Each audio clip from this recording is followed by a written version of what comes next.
Hello students, आज के इस चैप्टर के 5वीं क्लास में बहुत ही महत्वपूर्ण टॉपिक ब्रेन मस्तिष्क की संरचना के विषय में पढ़ेंगे कि आखिर मस्तिष्क की संरचना किस प्रकार की होती है और कौन से भाग कौन सा कार्य करता है ना। क्योंकि हम लोग जानते हैं कि मनुष्य के शरीर के अंदर जो महत्वपूर्ण नियंत्रण और समन्वय का जो कार्य किया जाता है वो ब्रेन के द्वारा किया जाता है। अगर ब्रेन सही है तो हम लोग सही हैं, ब्रेन अगर तेज है तो हम लोग तेज हैं, अगर ब्रेन धीमा काम कर रहा है तो हम लोग धीमा हो जाते हैं। इसलिए ये शरीर रूपी अगर गाड़ी का चालक कौन होता है? ब्रेन होता है, मस्तिष्क होता है। अगर चालक चाहे तो इस गाड़ी को गड्ढा में कूदा सकता है या फिर ये चालक चाहे तो आसमान में उड़ा सकता है। इसलिए ब्रेन काफी महत्वपूर्ण जो है पार्ट है। आइए हम लोग ब्रेन की संरचना के विषय में पढ़ते हैं। पहले ब्रेन के विषय में कुछ मामूली जानकारी लेते हैं, फिर आगे हम लोग उसकी संरचना पर विशेष रूप से बात करेंगे। सबसे पहले हम लोग ये जानिए, मानव मस्तिष्क ह्यूमन ब्रेन के बारे में पढ़ रहे हैं तो मस्तिष्क एक अत्यंत महत्वपूर्ण कोमल अंग है ना। मस्तिष्क एक कोमल अंग है। मस्तिष्क रहता कहां है? तो ये खोपड़ी की मस्तिष्क गुहा जो होती है या उसी को क्रेनियम कहते हैं। क्या कहते हैं? क्रेनियम। और क्रेनियम के अंदर यह सुरक्षित रहता है बेटा। मस्तिष्क कहां रहता है? तो खोपड़ी की मस्तिष्क गुहा या क्रेनियम के अंदर सुरक्षित रहता है। हम लोग उस पर बात करेंगे, अभी देखेंगे फिगर। यह चारों ओर से तंतुमय संयोजी उत्तक की एक झिल्ली से घिरा होता है जिसे मेनिंजीज कहते हैं। क्या कहते हैं? मेनिनीज कहते हैं। अब जो है यह झिल्ली कोमल मस्तिष्क को क्या करता है? बाहरी आघातों तथा दबावों से बचाता है। ये जो देख रहे हैं इसी के अंदर मस्तिष्क गुहा या क्रेनियम कहिए, यहीं पर जो है क्या है? मस्तिष्क है। तो आघातों से ये बचाता है। मेनिंजीज और मस्तिष्क के बीच सेरिब्रोस्पाइनल द्रव्य भरा होता है। कौन सा द्रव्य भरा होता है? ऑब्जेक्टिव में भी पूछेगा कि मेनिनीज और मस्तिष्क के बीच कौन सा द्रव्य भरा होता है? तो सेरिब्रोस्पाइनल द्रव्य भरा होता है। सेरिब्रोस्पाइनल द्रव्य मस्तिष्क को बाहरी आघातों से क्या करता है? सुरक्षित रखने में मदद करता है, प्रोटेक्शन का काम करता है, सुरक्षा प्रदान करता है तथा यह मस्तिष्क को नम बनाए रखता है। मस्तिष्क को क्या करता है? नम बनाए रखता है। वहां पे नमी की मात्रा कहिए कि बनाए रखता है। आगे आइए। अब आइए कि मानव मस्तिष्क की संरचना है ना। ये देखिए, फिर इस पर हम लोग आगे बात करेंगे। ऊपर में भी फिगर था, यहां भी देख रहे हैं, और एक एक पार्ट्स के विषय में हम लोग जानकारी ग्रहण करेंगे। आप वीडियो के अंत तक बने रहिए। आइए सबसे पहले कुछ जनरल चीज और जान लेते हैं कि मस्तिष्क का जो औसत आयतन, मनुष्य का औसत जो आयतन होता है वो 1650 ml होता है और औसत जो भार होता है वो 1.5 kg होता है। कितना होता है? 1.5 kg होता है ना। मस्तिष्क को 3 प्रमुख भागों में बांटा गया है। वो कौन कौन सा भाग है बाबू? तो अग्र मस्तिष्क, फोर ब्रेन, आगे का जो भाग होता है। मध्य मस्तिष्क यानी जो बीच का भाग होता है जिसको मिड ब्रेन कहते हैं, और पीछे साइड का जो होता है वो पश्च मस्तिष्क है, हिंड ब्रेन है ना। तो आइए जरा सा फिगर में भी हम लोग देखते हैं। देखिए,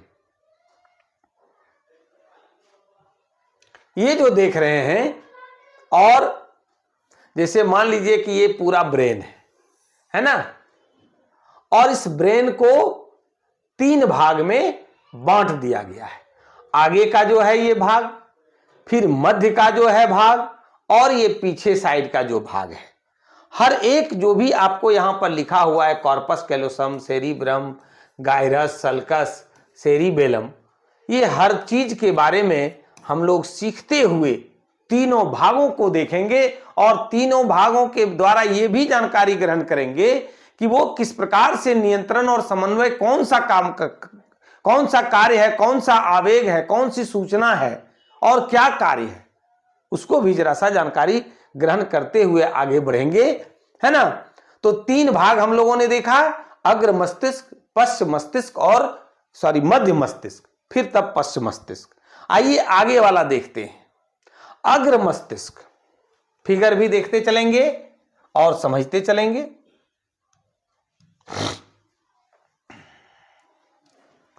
अब है ये अग्र मस्तिष्क। अग्र मस्तिष्क 2 भागों, प्रमस्तिष्क जिसको कि सेरिब्रम तथा डाइएनसेफ्लोन, है ना, में बटा होता है। प्रमस्तिष्क मस्तिष्क के शीर्ष, पार्श्व तथा पश्च भागों को ढके रहता है। यह मस्तिष्क का सबसे बड़ा भाग है। अब आपसे पूछेगा कि प्रमस्तिष्क जिसको सेरिब्रम कहते हैं, अग्र मस्तिष्क का ही भाग है, लेकिन यह पूरे ब्रेन का सबसे बड़ा भाग है। आ जाइए इसके बारे में जरा देख भी लेते हैं कि कौन सा पार्ट है जो सेरिब्रम है। फिगर में देखिए, ये जो देख रहे हैं ये पार्ट जो है, और ये देख रहे हैं हर तरफ से इसको क्या है, ये ढके रहता है। ये है सेरिब्रम। अगर फिगर दिखाई नहीं पड़े स्पष्ट तो आप जूम कीजिए, और जूम करके देखिए, आपको बिल्कुल स्पष्ट दिखाई पड़ेगा। तो ये सेरिब्रम है, ये जो देख रहे हैं, ये इस भाग से लेकर के इस भाग तक इस तरह से घेरे रहता है। ये हमारा माइंड का, ब्रेन का सबसे बड़ा भाग सेरिब्रम है ना। अग्र मस्तिष्क का 2 भाग, एक प्रमस्तिष्क जिसको सेरिब्रम कहते हैं, जो सबसे बड़ा भाग होता है, और दूसरा है डाइएनसेफ्लोन, है ना। वही बात अभी देख रहे थे कि प्रमस्तिष्क यानी कि सेरिब्रम मस्तिष्क के शीर्ष, पार्श्व और पश्च भागों को ढके रहता है। यह मस्तिष्क का सबसे बड़ा भाग है। यह एक अनुदैर्ध्य खांच द्वारा दाएं एवं बाएं भागों में बटा होता है, जिन्हें क्या कहते हैं, प्रमस्तिष्क गोलार्ध कहते हैं, सेरिब्रल हेमिस्फेयर कहते हैं। और ये दोनों जो गोलार्ध है, तंत्रिका ऊतकों से बना कॉर्पस कैलोसम के द्वारा एक दूसरे से जुड़े रहते हैं। आइए फिगर में देखते हैं कि कॉर्पस कैलोसम कहां पर है। देखिए,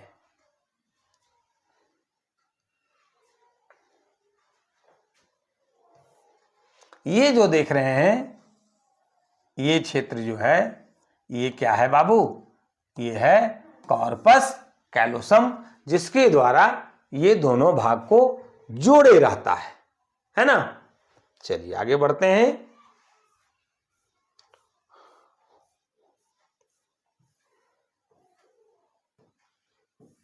अब आइए कि गोलार्ध में अनेक अनियमित आकार की उभरी हुई, है ना, रचनाएं होती है, जिन्हें क्या कहा जाता है, गायरस कहते हैं। गोलार्ध में अनेक अनियमित आकार की उभरी हुई रचनाएं होती है, जिन्हें गायरस कहते हैं। और दो गायरस के बीच अवनमन वाले स्थान को क्या कहते हैं? शल्कस कहते हैं, जिसको कि रियल में हम लोग ब्रेन जिसको समझते हैं, गुद्दी जिसको बोलते हैं आम भाषा में, वही हमारा क्या है? सल्कस है। और ये आइए देख लेते हैं, फिगर में पहले देखते हैं तो ज्यादा और आसानी से समझ में भी आएगा। देखिए, है ना?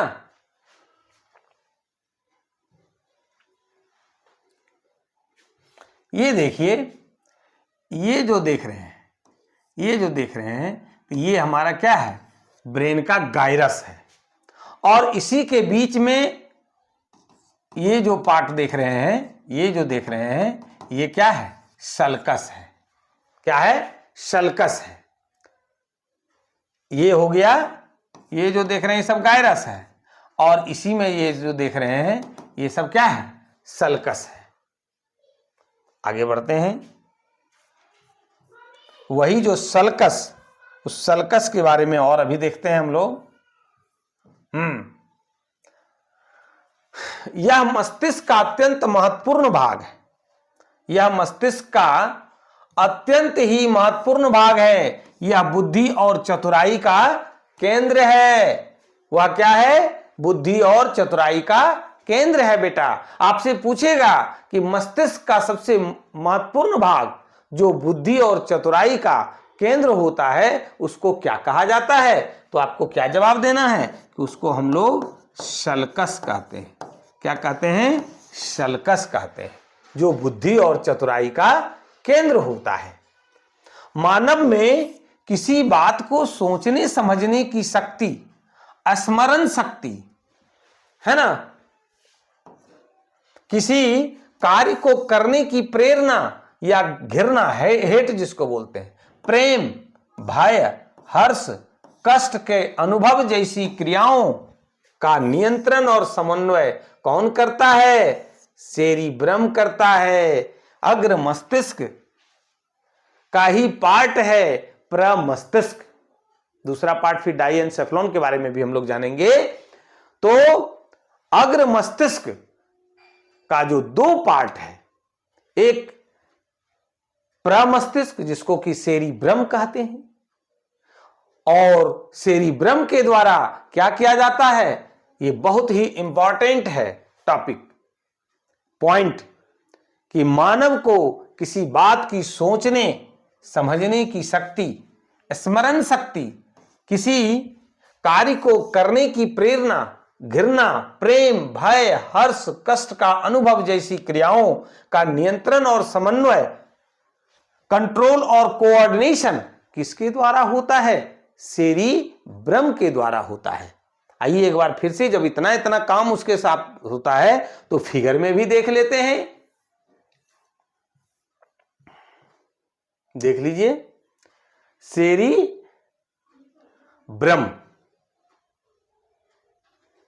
ये जो पार्ट देख रहे हैं, है ना, ये जो पार्ट है ये क्या है?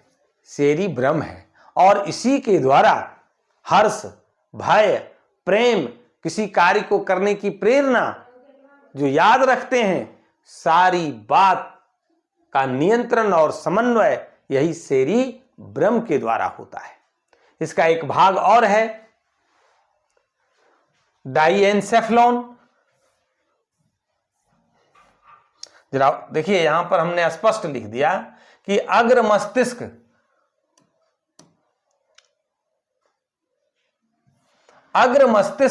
का दो भाग, प्रमस्तिष्क यानी सेरिब्रम और डाइएन्सेफेलॉन में बटा होता है। तो हम लोग अभी सेरिब्रम के बारे में पढ़ा, देखा। अब आइए कि डाइएन्सेफेलॉन का क्या काम है, क्योंकि अग्र मस्तिष्क का जो दूसरा भाग है उसके बारे में। तो डाइएन्सेफेलॉन अग्र मस्तिष्क का यह प्रमस्तिष्क गोलार्ध के द्वारा ढका होता है, दिखता नहीं है। ये सेरिब्रम का जो गोलार्ध होता है उसी से ये ढका रहता है। यह कम या अधिक ताप का आभास, कोई भी चीज छूते हैं या टेम्परेचर कहते हैं अधिक है या कम है, कहिए ठंडा का एहसास या गर्मी का एहसास ये कराता है, तथा दर्द और रोने जैसी क्रियाओं का नियंत्रण करता है। आपसे पूछेगा प्रश्न में कि कम या अधिक ताप का आभास कौन कराता है, या फिर दर्द और रोने जैसी क्रियाओं का नियंत्रण कौन करता है, तो क्या जवाब देंगे? डाई एन सेफ्लॉन। कौन कराता है बेटा? डाई एन सेफ्लॉन, है ना। चलिए आगे बढ़ते हैं। अब मध्य मस्तिष्क, मिड ब्रेन के बारे में देखते हैं। मिड ब्रेन, तो यह मस्तिष्क स्टेम का ऊपरी भाग है। इसमें अनेक तंत्रिका कोशिकाएं, नर्व्स सेल या न्यूरॉन, नर्व्स सेल्स के कई समूह यानी ग्रुप्स में ये उपस्थित होता है। अब देखिए कि मध्य मस्तिष्क, मिड ब्रेन का कार्य क्या है। तो इस भाग में संतुलन एवं आंख की पेशियों को नियंत्रित करने के केंद्र होते हैं। इस भाग में क्या होता है? संतुलन एवं आंख की पेशियों को नियंत्रित करने के केंद्र होते हैं, है ना। अब देखते हैं आगे, पश्च मस्तिष्क, जिसको कि हिंड ब्रेन कहते हैं। क्या कहते हैं? हिंड ब्रेन कहते हैं। ये अनुमस्तिष्क सेरिबेलम, बड़ा ही इंपॉर्टेंट नाम है, इंपॉर्टेंट पार्ट है, एवं मस्तिष्क स्टेम मिल करके पश्च भाग बनाते हैं। आइए देखते हैं कि सेरिबेलम कौन सा पार्ट है फिगर में।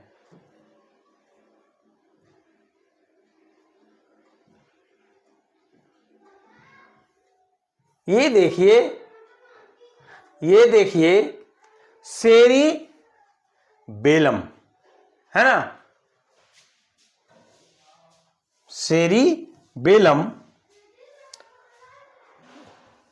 ये है, ये जो पार्ट देख रहे हो बेटा, ये क्या है? सेरिबेलम है ना। और मस्तिष्क स्टेम, तो ये मिलकर के क्या बनाता है? सेरिबेलम, यानी कि पश्च मस्तिष्क।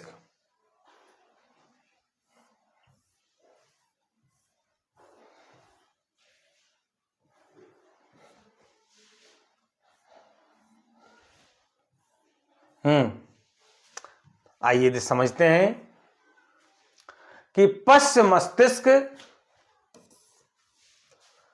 क्या देखे थे अभी हम लोग कि ये सेरिबेलम अनुमस्तिष्क, अनु मतलब होता है, देखिए यहां पर अनुमस्तिष्क,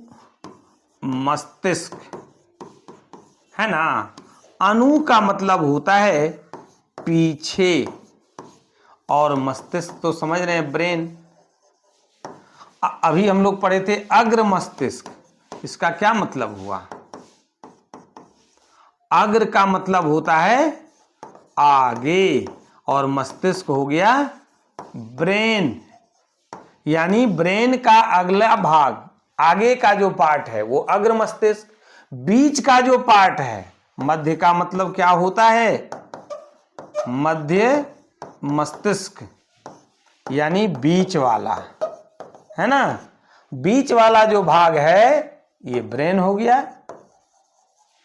तो बीच वाला जो भाग है मस्तिष्क का वो मध्य मस्तिष्क, पीछे वाला जो भाग है वो अनुमस्तिष्क। तो हम लोग यहां क्या देख रहे हैं कि अनुमस्तिष्क सेरिबेलम और मस्तिष्क स्टेम से मिल करके बनाता है।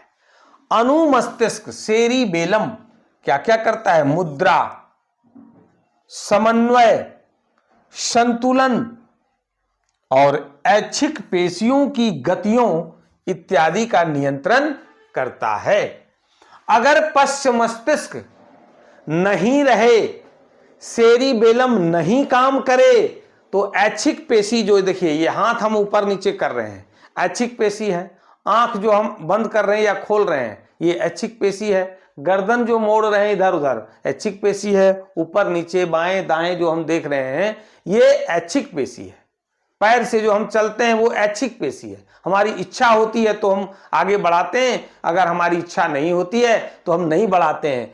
अगर सेरिबेलम काम करना बंद कर दे तो ऐच्छिक पेशियों पर से जो नियंत्रण है वह समाप्त हो जाएगा। इसलिए ये बड़ा ही इंपॉर्टेंट पार्ट है, इसको याद रखेंगे। इससे जुड़ा हुआ प्रश्न सदैव पूछता है कि सेरिबेलम किसका नियंत्रण करता है। कोई भी मुद्रा, क्रोध का भी मुद्रा होता है, हंसी का भी मुद्रा होता है, रोने जैसी भी मुद्रा होती है। समन्वय, कोऑर्डिनेशन, संतुलन, बैलेंसिंग, ऐच्छिक पेशियों की गतियां, जिस पर अभी बात कर रहे थे, हाथ पैर आंख गर्दन, है ना, तो इन सब पर नियंत्रण कौन करता है? अनुमस्तिष्क करता है, सेरिबेलम करता है। आगे बढ़ते हैं। अब आ जाइए मस्तिष्क स्टेम। हम लोग क्या पढ़ रहे थे? सेरिबेलम। और अब हम लोग पढ़ रहे हैं क्या? मस्तिष्क स्टेम। तो मस्तिष्क स्टेम में दो स्ट्रक्चर आता है, पोन्स वैरोलाई और मेडुला ऑब्लंगेटा। फिर दोनों का अलग अलग हम लोग कार्य पढ़ेंगे, लेकिन सबसे पहले फिगर में यह देख लेंगे कि मस्तिष्क स्टेम के अंतर्गत जो पोन्स वैरोलाई और मेडुला ऑब्लंगेटा ये कहां पर है।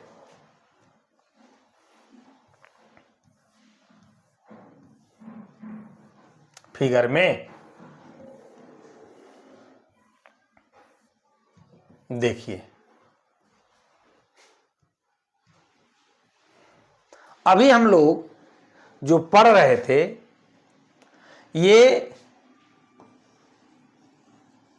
पश्च मस्तिष्क के बारे में पहले समझिए, है ना। तो ये हो गया सेरिबेलम, अनुमस्तिष्क। और मस्तिष्क स्टेम, मस्तिष्क स्टेम जो बनता है वो देखिए ये है। ये जो भाग है, ये जो देख रहे हैं, जूम करके देखिए, ये जो पार्ट दिख रहा है ये पोन्स वैरोलाई है। और ये जो देख रहे हैं ये है मेडुला ऑब्लंगेटा। अब ये पूरा संरचना जो आप देख रहे हैं ये हो गया पश्च मस्तिष्क। ये वाला जो पार्ट है वो हो गया आपका बीच वाला, ये जो देख रहे हैं वो मध्य मस्तिष्क। और ये जो है ये अग्र मस्तिष्क हो गया, सेरिब्रम, है ना। और डाईएन्सेफलॉन इसी से ढका हुआ है, यहां पर आपको दिख नहीं रहा है। चलिए अब हम लोग पोन्स वैरोलाई और मेडुला ऑब्लंगेटा का काम को देखेंगे कि आखिर जो पश्च मस्तिष्क का दो पार्ट हुआ, एक सेरिबेलम और एक मस्तिष्क स्टेम। तो सेरिबेलम का कार्य तो देख लिया कि किसका वो क्या नियंत्रण करता है, और मस्तिष्क स्टेम जो है वो दो संरचना पोन्स वैरोलाई और मेडुला ऑब्लंगेटा से बनता है। इन दोनों का कार्य क्या है?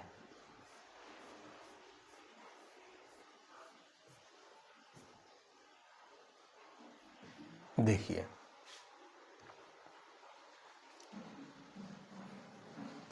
पोन्स वैरोलाई के द्वारा श्वसन को नियंत्रित किया जाता है, रिस्पायरेशन को नियंत्रित किया जाता है। क्योंकि रिस्पायरेशन क्या है, श्वसन क्या है, एक महत्वपूर्ण जैव प्रक्रम है। क्या है? जैव प्रक्रम है ना। और इसके द्वारा जीवों का क्या होता है? अनुरक्षण होता है। क्या होता है? अनुरक्षण होता है, मेंटेनेंस होता है। श्वसन क्रिया के द्वारा ऑक्सीजन ग्रहण करके ग्लूकोज का जो भोजन होता है उसका ऑक्सीकरण होता है और उससे ऊर्जा मुक्त होती है और उसी ऊर्जा से क्या होता है, जीवों का अनुरक्षण होता है, मेंटेनेंस का कार्य होता है।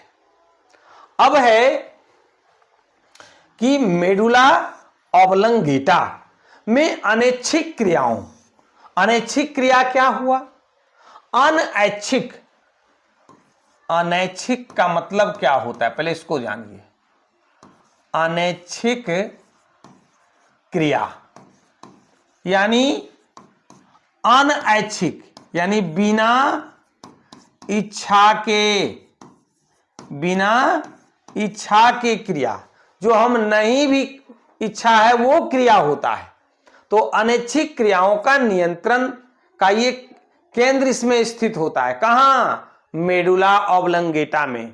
पोन्स वेरोलाई क्या करता है, श्वसन को, रिस्पायरेशन को नियंत्रित करता है। अब आइए, मेडुला ऑब्लंगेटा के द्वारा आवेग, इंपल्स का चालन कहां करता है, मस्तिष्क और मेरुरज्जु, स्पाइनल कोड। क्या हुआ, मेरुरज्जु, स्पाइनल, ये हो गया स्पाइनल कॉर्ड, जो रीढ़ की हड्डी जिसको बोलते हैं। तो मस्तिष्क और मेरुरज्जु के बीच इसमें अनेक तंत्रिका केंद्र होते हैं, जो हृदय स्पंदन या हृदय की जो धड़कन, हार्ट बीट जिसको बोलते हैं, रक्तचाप, ब्लड प्रेशर और श्वसन गति की दर को नियंत्रण करता है। बोलिए कितना ही इंपॉर्टेंट कार्य है। माथा में चोट लग जाता है, लोगों की तुरंत मृत्यु हो जाती है, वहां कुछ होता है तो इलाज नहीं संभव हो पाता है। कारण क्या है, पूरा शरीर का कंट्रोलिंग एंड कोऑर्डिनेशन, नियंत्रण और समन्वय सब यहीं से होता है। और वो अगर फेल हो जाएगा तो उस स्थिति में लोग जीवित अवस्था में नहीं रह पाएंगे। बड़ा ही इंपॉर्टेंट और एसेंशियल ऑर्गन है मस्तिष्क, ब्रेन। फिर से एक बार देखिए, तो मेडुला ऑब्लंगेटा के द्वारा आवेगों का चालन मस्तिष्क और मेरुरज्जु के बीच होता है। इसमें अनेक तंत्रिका केंद्र होते हैं, जो हृदय स्पंदन, हार्ट बीट जिसको बोलते हैं, या हृदय की धड़कन, रक्तचाप, ब्लड सर्कुलेशन, ब्लड प्रेशर और श्वसन गति की दर को जो नियंत्रण करता है कि कितना होना चाहिए। बहुत अधिक होगा उस स्थिति में भी सही नहीं है, बहुत कम होगा तो भी सही नहीं है। हृदय गति की ही अगर बात करते हैं, चाहे वो डायस्टॉल हो, सिस्टॉल हो, हम लोग पिछले क्लास में पढ़ चुके हैं परिवहन में। तो श्वसन गति की दर को नियंत्रित करने का काम कौन करता है, मेडुला ऑब्लंगेटा करता है। मेडुला ऑब्लंगेटा द्वारा विभिन्न प्रतिवर्ती क्रियाओं, प्रतिवर्ती क्रिया के विषय में भी आगे के क्लास में पढ़ेंगे, लेकिन थोड़ी सी चर्चा कर देते हैं। प्रतिवर्ती क्रिया में जैसे खांसना, छींकना, उल्टी करना और पाचक रस, जिसके द्वारा भोजन का क्या होता है, पाचन होता है, उसका स्राव जो होता है, सिक्रेशन जो होता है पाचक रस का, इत्यादि का नियंत्रण कौन करता है, मेडुला ऑब्लंगेटा करता है, जो कि पश्च मस्तिष्क का, हैंड ब्रेन का एक पार्ट है। मस्तिष्क स्टेम, और मस्तिष्क स्टेम का ये एक पार्ट है मेडुला ऑब्लंगेटा। और मेडुला ऑब्लंगेटा के द्वारा देखिए कितना कार्य होता है। पोन्स वेरोलाई के द्वारा सिर्फ श्वसन को नियंत्रित किया जाता है, जबकि मेडुला ऑब्लंगेटा के द्वारा मस्तिष्क और मेरुरज्जु के बीच तंत्रिका तंत्र जो होते हैं, यानी हृदय स्पंदन या हृदय की धड़कन, याद रखिएगा मेडुला ऑब्लंगेटा के द्वारा क्या क्या होता है, तो हृदय की धड़कन, रक्तचाप और श्वसन की गति की दर का नियंत्रण होता है। इसके साथ साथ जो हम लोग खांसते हैं, छींकते हैं, जिसको प्रतिवर्ती क्रिया कहते हैं, उल्टी करते हैं, वॉमिटिंग होता है ना, पाचक रस का स्राव, जिसके द्वारा क्या होता है, भोजन का पाचन होता है। बहुत सारा पाचक रस है, माइलेज, लाइपेज, माल्टोज, इन सबों के द्वारा भोजन का जो पाचन होता है, तो ये जो पाचक रस है, इस रस का स्राव जो सिक्रीशन होता है, इसका भी नियंत्रण मेडुला ऑब्लोंगेटा के द्वारा होता है। अब आगे की क्लास में हम लोग पढ़ेंगे कि आखिर मस्तिष्क का कार्य क्या है, फंक्शन ऑफ ब्रेन, क्या क्या वो कार्य है उसका और क्या क्या वह करता है। अगर आज का वीडियो आपको अच्छा लगा हो तो आप लाइक, शेयर और कमेंट जरूर करके हमें बताइएगा। जो लोग अभी तक चैनल को सब्सक्राइब नहीं किए हैं, चैनल को सब्सक्राइब कीजिए। आज की क्लास में बस इतना ही। धन्यवाद।